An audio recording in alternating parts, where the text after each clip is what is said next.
दोस्तों आज के इस वीडियो में हम बात करेंगे बिहार सरकार के द्वारा चलाई जाने वाली एक काफ़ी शानदार योजना बिहार स्टूडेंट क्रेडिट कार्ड योजना के बारे में। क्योंकि ये योजना इतनी कल्याणकारी है जिसके वर्णन नहीं की जा सकती है।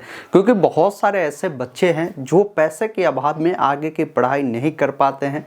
वो 10वीं तो पास कर लेते हैं, किसी तरह आगे वो पढ़ना चाहते हैं, लेकिन उनके फैमिली के जो सपोर्ट होता है पैसे से सपोर्ट नहीं कर पाते, जिन कारण से वो आगे पढ़ाई नहीं कर पाते हैं। बहुत सारे बच्चे 12वीं कर लेते हैं, 12वीं के बाद वो नहीं पढ़ पाते पैसे के कारण, स्नातक के बाद नहीं पढ़ पाते हैं, पीजी के बाद नहीं कर पाते हैं। तो वैसे तमाम बच्चों के लिए काफ़ी अच्छी योजना हो सकती है बिहार स्टूडेंट क्रेडिट कार्ड योजना। तो आइए पूरी जानकारी समझते हैं कि ये जो बिहार स्टूडेंट क्रेडिट कार्ड योजना है, ये योजना है क्या, इस योजना के तहत किनको लाभ दिया जाता है, इस योजना के तहत जो आपको लाभ दिया जाता है इसके तहत आप किस प्रकार के कोर्स कर सकते हैं, इस योजना के तहत जो पैसा मिलता है वो पैसा आपको कितने मिलते हैं, पैसा कब और कैसे आपको चुकाने पड़ते हैं, इस योजना का लाभ लेने के लिए आपको कौन कौन से दस्तावेज देने पड़ते हैं, आवेदन आपको कैसे करना होता है, ऑनलाइन ऑफलाइन दोनों माध्यम मैं आपको बताऊंगा। जो आपको सही लगे उस माध्यम को अपनाकर आप इस योजना का बेनिफिट ले सकते हैं। इसके अलावा समझेंगे कि बिहार स्टूडेंट क्रेडिट कार्ड योजना का अगर आप लाभ लेते हैं, इसके तहत जो भी आपको पैसे मिलते हैं इस पर ब्याज क्या लगेगा, साथ ही साथ जो ब्याज दर होगा उसके अलावा समझेंगे कि जो पैसा आपको मिलेगा वो पैसा आपको चुकानी कैसे होगी। क्योंकि काफ़ी सारे कैंडिडेट के मन में ये कन्फ्यूजन होते कि पैसा तो हम ले लेंगे लेकिन नहीं चुकाएंगे, तो ऐसा हो सकता है क्या, वो भी मैं बताऊंगा। और पैसा मैं बताऊंगा कि कितने दिनों में आपको मिल जाता है, ये भी जानकारी मैं आपको इस वीडियो में बताने जा रहा हूँ। बहुत ही महत्वपूर्ण वीडियो होगा। अगर आप सोचे हैं कि बिहार स्टूडेंट क्रेडिट कार्ड योजना का लाभ लेकर हम अपनी पढ़ाई को आगे बढ़ाना, तो वीडियो आपके लिए महत्वपूर्ण होगा। आप अंत तक जुड़कर वीडियो को पूरा देखिए, पसंद आए तो इसे लाइक और अपने दोस्तों के साथ शेयर करें ताकि वो पूरी जानकारी इस योजना के बारे में समझ पाए। सबसे पहला डाउट आपका क्लियर करते हैं कि बिहार स्टूडेंट क्रेडिट कार्ड योजना जो है ये योजना है क्या। देखिए, बिहार स्टूडेंट क्रेडिट कार्ड योजना वैसे बच्चों के लिए खासकर लाया गया जिनकी पारिवारिक स्थिति अच्छी नहीं है, या वैसे बच्चे जिनकी पारिवारिक स्थिति अच्छी भी है लेकिन उनके फैमिली सपोर्ट नहीं कर पाते पढ़ाने को लेकर। तो वैसे बच्चों को बिहार सरकार क्या करती है कि पैसा देती है कि आप आगे की पढ़ाई करिए। ये पैसा जो मिलता है 4 लाख रुपए मैक्सिमम होता है, 4 लाख रुपए तक ही मिलेगा। बाकी मान लीजिए अगर आपका कोर्स 2 लाख का ही होगा तो जरूरी नहीं है कि आपको 4 लाख मिलेगा, 2 लाख रुपए ही मिलेगा। किसी का कोर्स अगर 5 लाख का होगा तो उनको 5 लाख नहीं मिलेगा, 4 लाख मिलेगा। 1 लाख रुपए आपको कहीं से जुगाड़ कर कर आपको देने होंगे कॉलेज को, ये ध्यान रखिएगा। तो इस प्रकार ये योजना चलाई जाती है। समझते हैं कि इस योजना के तहत लाभ कौन ले सकते हैं। तो देखिए, इस योजना के तहत लाभ लेने के लिए सरकार ने कंडीशन ये रखी है कि बच्चा कम से कम 10वीं पास होना चाहिए। अब 10वीं पास जो कर चुके हैं तो आगे की पढ़ाई के लिए आप लोन ले सकते हैं। बहुत सारे कैंडिडेट पॉलिटेक्निक करना चाहते हैं, ITI करना चाहते हैं, तो इन प्रकार के कोर्स के लिए भी आप लोन लेकर पढ़ाई कर सकते हैं। तो आप 10वीं के बाद भी कर सकते हैं। बहुत सारे कैंडिडेट 12वीं कर लेते हैं, 12वीं के बाद जो चाहते हैं DLED कोर्स करना, बहुत सारे कैंडिडेट चाहते हैं 12वीं के बाद जैसे जो ग्रेजुएशन होता है वो करना, कोई चाहता है BBA करना, कोई चाहता है BCA करना, तो ये सब के लिए भी आप लोन ले सकते हैं। तो कई प्रकार के कोर्स है, इसका लिस्ट मैं आपको डिस्क्रिप्शन बॉक्स में दे दूंगा, आप जाकर देख लीजिएगा, इसकी पूरी सूची आपको पता चल जाएगा। बहुत सारे कैंडिडेट ऐसे हैं जो स्नातक के बाद चाहते हैं इसका लोन लेकर पढ़ाई करना, PG करने के लिए या और भी कोर्स करने के लिए, जैसे B.Ed करने के लिए चाहते हैं लेना, तो बिल्कुल आप ले सकते हैं। लेकिन ध्यान रखिएगा कि स्नातक के बाद जब भी आप बिहार स्टूडेंट क्रेडिट कार्ड योजना का बेनिफिट लेते हैं तो आपकी उम्र जो होगी 25 साल से अधिक होगा, तो फिर आपको इस स्टूडेंट क्रेडिट कार्ड योजना का बेनिफिट आपको नहीं दिया जाएगा। उसके अलावा बता दें, जो कैंडिडेट PG के बाद चाहते हैं इस योजना का लाभ लेकर आगे कोई कोर्स करना, तो आपकी जो उम्र होगी अधिकतम जो होगा 30 वर्ष से अधिक नहीं होनी चाहिए, नहीं तो आपको बिहार स्टूडेंट क्रेडिट कार्ड योजना का जो बेनिफिट है आपको नहीं मिलेगा। क्लियर हो चुका होगा बिहार स्टूडेंट क्रेडिट कार्ड योजना का लाभ किसको मिल सकता है। अब समझते हैं इस योजना के तहत काफ़ी महत्वपूर्ण है कि कौन कौन से कोर्स कर सकते हैं। तो देखिए, इसके तहत बहुत सारे कोर्स है। अब कोर्स की सूची हमने बताया कि अगर आपको देखना है तो लिंक डिस्क्रिप्शन बॉक्स में आप देख लीजिएगा। जैसे 10वीं के बाद पॉलिटेक्निक अगर आप करना चाहते हैं, आप पॉलिटेक्निक करने के लिए ले सकते हैं, ITI करना चाहते हैं वो ले सकते हैं, 12वीं के बाद DLED करना चाहते हैं ले सकते हैं, ग्रेजुएशन करना चाहते हैं, BBA करना चाहते हैं, BCA करना चाहते हैं, BTech करना चाहते हैं, इन कोर्स पर भी ले सकते हैं। स्नातक करना चाहते हैं या स्नातक बाद आप B.Ed करना चाहते हैं, और भी कई सारे कोर्स है वो करना चाहते हैं ले सकते हैं। PG के बाद आप B.Ed करना चाहते हैं या PG के बाद कोई कोर्स करना चाहते हैं फिर भी ले सकते हैं। बहुत सारे कोर्स है, आप बेनिफिट ले सकते हैं। ध्यान यही रखना है कि जो कोर्स अभी आप करते हैं, जैसे मान लीजिए बहुत सारे कैंडिडेट अभी क्या है कि वो चाहते हैं DLED करना। अब DLED अगर करना चाहते तो ऐसे संस्थान में आपको नाम लिखवाना है, वो संस्थान मान्यता प्राप्त होनी चाहिए सरकार के नज़र में। अब इसकी सूची आप देख सकते हैं या आप अपने नज़दीकी DRCC ऑफिस में जाकर देख सकते हैं जिस कॉलेज में आप नामांकन करवा रहे हैं वो college Bihar student credit card योजना के लिए पात्र है या नहीं है, क्योंकि बहुत सारे कॉलेज का उन्होंने लिस्ट में से नाम हटाया क्योंकि वो कॉलेज डिफ़ॉल्टर थे, उनकी मान्यता थी ही नहीं। तो ऐसे कॉलेज में आप नामांकन ना कराएं, वैसे कॉलेज में नामांकन कराएं जो मान्यता प्राप्त हो। एक बार आप DRCC से इसकी जानकारी आप ले सकते हैं। तो आपने समझा, कोर्स की डिटेल आप देख सकते हैं जिसका लिस्ट हमने दे दिया डिस्क्रिप्शन बॉक्स में, वहाँ से देख लीजिएगा। बाकी हमने बताया इस प्रकार का कोर्स आप कर सकते हैं। अब समझते हैं कि कितना पैसा मिलता है इसके तहत। समझिए, देखिए इसके तहत सरकार अधिकतम जो राशि तय की है कि हम 4 लाख रुपए ही देंगे। अब ये 4 लाख अधिकतम है, जैसा कि हमने बताया कि किसी बच्चे का अगर मान लीजिए कोर्स का फी जो है अगर 5 लाख रुपए है तो सरकार 5 लाख आपको नहीं देगी, ये 4 लाख रुपए देगी। बाकी 1 लाख रुपए आपको देना होगा कॉलेज को, आप जैसे भी दीजिए, ये समझिए। अब सरकार 4 लाख दे रही, लेकिन अगर मान लीजिए कोई बच्चा अगर DLED करता है उसका फी 1.5 लाख रुपया ही है, तो क्या सरकार 4 लाख आपको देगी? नहीं, आपको यहाँ पर क्या करेगी सरकार 1.5 लाख रुपए ही देगी। अब 1.5 लाख रुपए को क्या सरकार आपके खाते में भेजेगी? तो ऐसा भी नहीं है। ये 1.5 लाख रुपए जिस कॉलेज में आप नामांकन करवाएंगे सरकार आपसे उसका फी स्ट्रक्चर मांगती है, मैं आगे बताऊंगा डॉक्यूमेंट क्या क्या लगता है उसमें।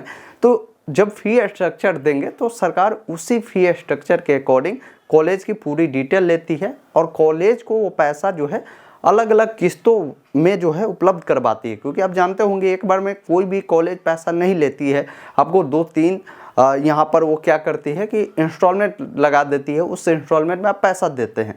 इसी अकॉर्डिंग ये पैसा सरकार उन्हें इंस्टॉलमेंट वाइज जो है कॉलेज को उपलब्ध करवाती है। तो ये आपने समझ चुका होगा कि पैसा कितना मिलता है और कैसे मिलता है।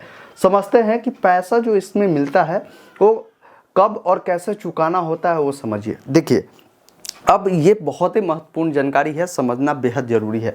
जैसे कोई भी कोर्स करते हैं, लगभग बच्चा अगर मान लीजिए 3 साल का कोर्स करता है, 2 साल का कोर्स करता है, तो जो कोर्स का ड्यूरेशन मान लीजिए 2 साल है, अब कोई DLED कर रहा है, वो चाहता है लोन लेना, उसका ड्यूरेशन 2 साल है, तो 2 साल तक सरकार आपसे पैसा नहीं मांगेगी।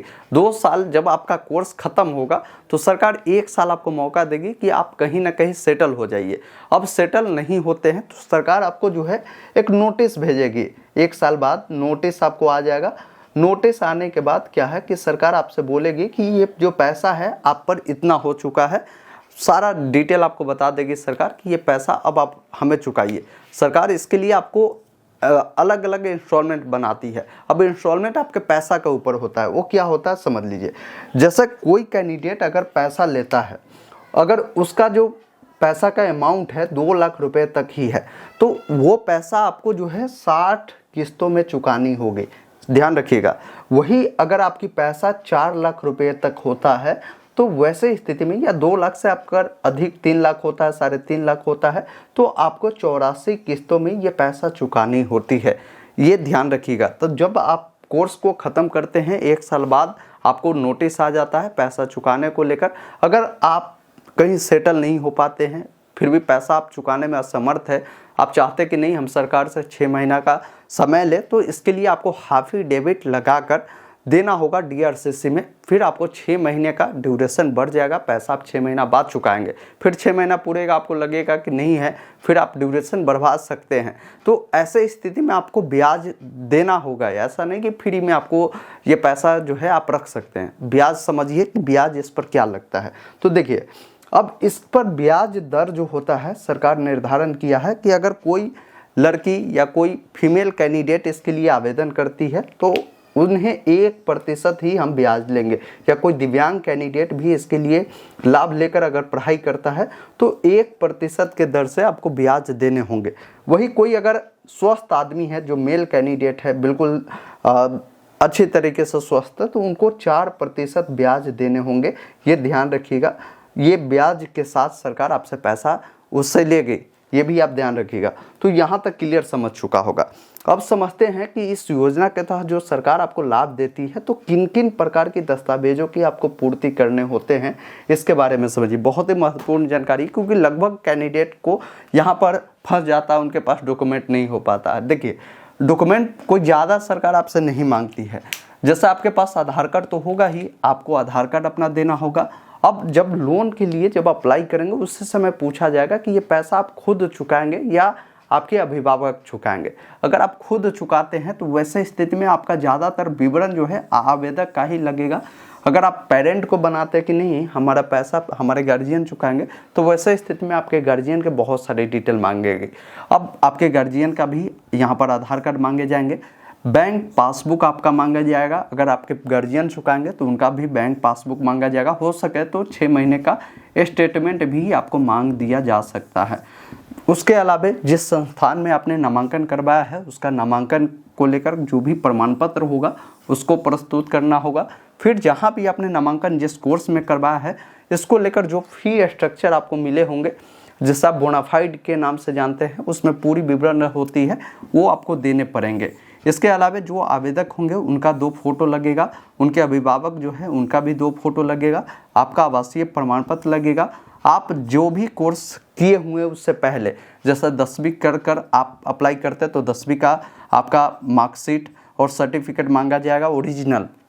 इसके अलावा अगर आप 12वीं कर चुके हैं तो 10वीं के साथ 12वीं का मार्कशीट सर्टिफिकेट आपको मांगा जाएगा। अगर आप स्नातक कर पीजी के पढ़ाई के लिए लोन लेते हैं तो स्नातक का भी आपको डिटेल जो मार्कशीट सर्टिफिकेट है ये सब आपको मांगा जाएगा, ये ध्यान रखिएगा। तो ये डॉक्यूमेंट है, आप जिस अनुसार कोर्स करेंगे उस अनुसार के कोर्स के लिए डॉक्यूमेंट आपसे मांगा जाता है। समझिए इसके लिए आवेदन आपको कैसे करना होता है, क्योंकि काफ़ी सारे कैंडिडेट चाहते हैं इसका बेनिफिट लेना। तो देखिए, बेनिफिट लेने के लिए इसका आवेदन सरकार ने 2 प्रोसेस रखी है कि अगर आप चाहें तो बिल्कुल फ्री में आवेदन आप कर सकते हैं। DRCC ये एक ऑफिस होता है सरकार का, जहाँ पर जितने भी प्रकार के सरकारी काम होते हैं, जैसे अब तो आधार कार्ड का भी काम DRCC ऑफिस में कर दिए हैं, जो KYP कोर्स होता है वो भी DRCC ऑफिस में जाकर आप उसका बेनिफिट ले सकते हैं। जानते होंगे जो बेरोजगारी भत्ता योजना होता है उसका भी बेनिफिट ले सकते हैं, और बिहार स्टूडेंट क्रेडिट कार्ड का भी लाभ आप जो है DRCC ऑफिस में जाकर ले सकते हैं। वहाँ जाएंगे, इसके लिए आप अप्लाई करवा सकते हैं। वहाँ पर ये सभी डॉक्यूमेंट आपसे मांगी जाएगी और उनके द्वारा बिल्कुल फ्री में आपको अप्लाई कर दिया जाता है। अगर आप चाहते हैं कि नहीं हम वहाँ नहीं जाए, आप खुद से अप्लाई करना, तो इस पर हमने ऑलरेडी वीडियो बनाए हुए हैं कि कैसे बिहार स्टूडेंट क्रेडिट कार्ड योजना के लिए आप ऑनलाइन अप्लाई करेंगे। वीडियो अगर आप देखना चाहते हैं तो यहाँ पर मिलेगा या डिस्क्रिप्शन बॉक्स में मिलेगा, ये वीडियो ख़त्म होगा वहाँ मिलेगा, वो प्रोसेस को देखकर आप अप्लाई कर सकते हैं। पैसा कितने दिनों में आपको मिल जाता है अप्लाई करने के बाद? तो अप्लाई करने के बाद आपकी सारी वेरिफिकेशन प्रक्रिया होती है। वेरिफिकेशन होने के बाद 30 से लेकर 40 दिनों के अंदर में आपकी जो राशि है अप्रूवल हो जाती है।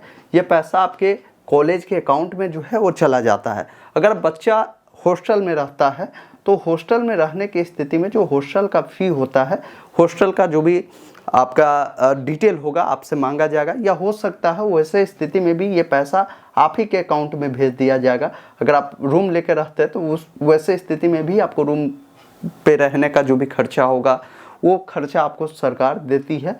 3000-4000 के अप्रॉक्स में जो महीना है आपके अकाउंट में वो भेजी जाती है। इसके अलावा लैपटॉप का भी अगर बेनिफिट लेना है आपको, तो जब अप्लाई आप करवाएंगे उसी समय आपसे पूछा जाएगा कि आपको लैपटॉप का बेनिफिट लेना है, लैपटॉप आप लेना चाहते हैं, तो उसी समय आपको बताना होगा हाँ हमको लैपटॉप चाहिए। तो उस समय जब अप्लाई करेंगे तो एस कर दीजिएगा, तो आप लैपटॉप का भी जो पैसा है आपको मिल जाएगा। बाकी ये जो पैसा आपको मिलेगा ये कॉलेज के फी जो होता है कॉलेज को ही मिलेगा। बाकी कुछ पैसा आपको मिलेगा जैसे रहने का हुआ, लैपटॉप का हुआ, ये सब आपको मिल जाएगा। तो ये ओवरऑल पूरी जानकारी थी बिहार स्टूडेंट क्रेडिट कार्ड योजना को लेकर। अगर आपको कहीं भी कोई डाउट है, कन्फ्यूजन है, आप नीचे कमेंट बॉक्स में लिख सकते हैं। मैं ज़रूर आपके डाउट के रिगार्डिंग अगला वीडियो ज़रूर बना दूंगा, जिससे आप देखकर पूरी डाउट कन्फ्यूजन दूर कर सकते हैं। बाकी आप इसके लिए अप्लाई करना चाहते हैं, देखिए इस वीडियो को पूरी स्टेप बाय स्टेप हमने बताया है कैसे इसके लिए ऑनलाइन अप्लाई किया जाता है। इस वीडियो को अपने दोस्तों के साथ शेयर करिए। हमारा ये अपडेट अगर आपको पसंद आया हो तो इसे लाइक शेयर करिए, चैनल को सब्सक्राइब करिए इस प्रकार की लगातार अपडेट के लिए। धन्यवाद।